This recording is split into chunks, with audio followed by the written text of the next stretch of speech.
छठी मैया को political battle में टूल की तरह इस्तेमाल करना लग रहा है मुझे तो। भाई छठी मैया का अपमान कैसे हो गया, आप मुझे बता दीजिए, समझा दीजिए दर्शकों को। जी, आपका अपना दृष्टिकोण हो सकता है कि राहुल गांधी ने छठी मैया का अपमान किया, इससे बिहार की 14 करोड़ आबादी और पूर्वांचल की आबादी, दिल्ली की आबादी ने बड़े गंभीरता से महसूस किया। आपने उनका बयान तो दिखाया, लेकिन आपने उनका आधा बयान दिखाया। मैं पूरा पढ़ देती हूँ, मेरे पास पूरा बयान है। प्रयोग कर रहे हैं। गरिमा जी बोलने तो दीजिए, बोलिए ना सर। हम लोगों से बहुत प्यार करती है, मुझे पता है, जरा बोलने। तो ये ड्रामा वाली जो उनका बयान था, उनकी बखलाहट थी, ये कुछ दिन पहले, ये सांस्कृतिक आतंकवाद है। ये सनातन संस्कृति का अपमान करना, उस पर इस तरह से हमला करना, ये कांग्रेस कोई आज नहीं कर रहा है।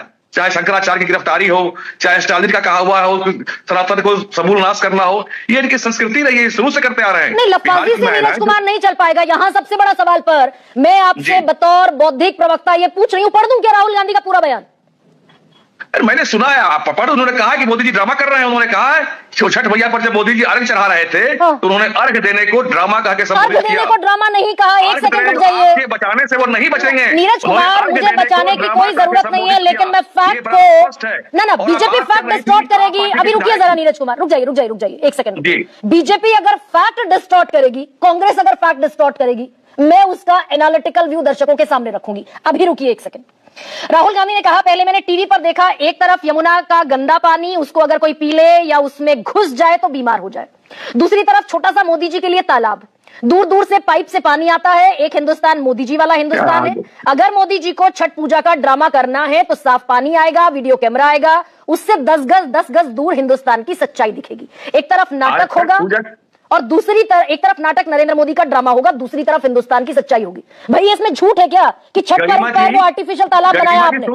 गरिमा जी, जब आपने मुझे बुलाया है तो सुन लीजिए। तो राहुल गांधी बात कर रहे हैं कैमरे की और वीडियो कैमरे की। तो आज जहां जहां छठ पूजा होता है, हर घर के हाथ में हर जगह मोबाइल है, हर लोग वीडियो का फोटो का यूज करते हैं। और आप वाले विधायक, ये तो बेशर्मी की पराकाष्ठा है साहब। आपको गरिमा जी, आप दिल्ली में रहती हैं, आपको पता होगा, आप पार्टी ने 2018 से 2024 तक जमुना के घाटों पर छठ पे प्रतिबंध लगा दिया था। अरे भाई इस पर आइए ना कि छठी मैया का अपमान कैसे हो गया? बीजेपी ने आर्टिफिशियल पॉन्ड गंगा के पानी का बनाया छठ पर्व पर कि नहीं बनाया प्रधानमंत्री के लिए?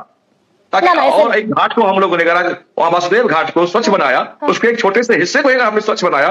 दिल्ली के वासी भी, पूर्वांचल के वासी भी वहां मोदी जी के साथ छठ कर रही थी। क्या परेशानी इनको हो गई साहब? नहीं, शुद्ध कहाँ बनाया? वो तो आपने दरअसल एक पाइपलाइन डालकर गंगा का फिल्टर पानी, पीने लायक पानी, उससे आपने यमुना को अलग कर दिया। अलग नहीं किया हमने, वहीं पर उसको साफ पानी ला करके वासुदेव घाट को स्वच्छ किया। प्रधानमंत्री नरेंद्र मोदी के लिए ना, नहीं, वहां की जनता के लिए। वहां की जनता वहां छठ नहीं कर रही थी क्या? इतने छोटे से घाट पर, इतने छोटे घाट पर सारे पूर्वांचली और छठ व्रती स्नान कर लेते। हजारों सैकड़ों महिलाएं वहां थी, इसमें कोई संशय नहीं। और पूरी दिल्ली में जो जगह जगह यमुना में रोक लगा दिया था, पूरी दिल्ली में भी तो छठ व्रती स्नान करते हैं ना।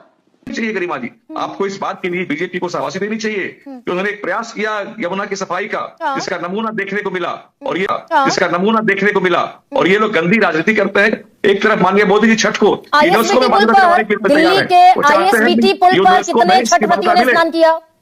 जी, दिल्ली के आईएसबीटी पुल पर जो यमुना है उसके नीचे बह रही है, उस पर कितने छठ व्रतियों ने स्नान किया होगा? आईटीओ पुल पर कितनों ने किया होगा? निजामुद्दीन बैराज पर कितनों ने किया होगा? कोई आंकड़ा है क्या नीरज जी? आजकल देखिए ऐसा क्या है कि छठ लोग घर में ही अपने आंगन में छत पर बनाकर ज्यादातर लोग करते हैं। ये परंपरा बिहार में भी है, बिहार में भी लोग करते हैं। बिहार में मुख्यमंत्री जी के यहाँ भी घर में छठ होता है। तो और हम लोग लगे हुए हैं कि छठ को यूनेस्को की विरासत की पहचान मिले। ये एनडीए का सांस्कृतिक संकल्प है, और ये लोग सनातन को धूमिल करने में लगे हैं। ये नहीं चलेगा। नहीं, एक सेकंड, नहीं, मैंने कुछ और सवाल पूछा आपसे। भाई जहां ये मानव मल मूत्र जो है, जानवरों का पेशाब और मल 21,000 है फीकल कॉलिफॉर्म में, यहाँ कितने छठ व्रतियों ने स्नान किया यमुना में?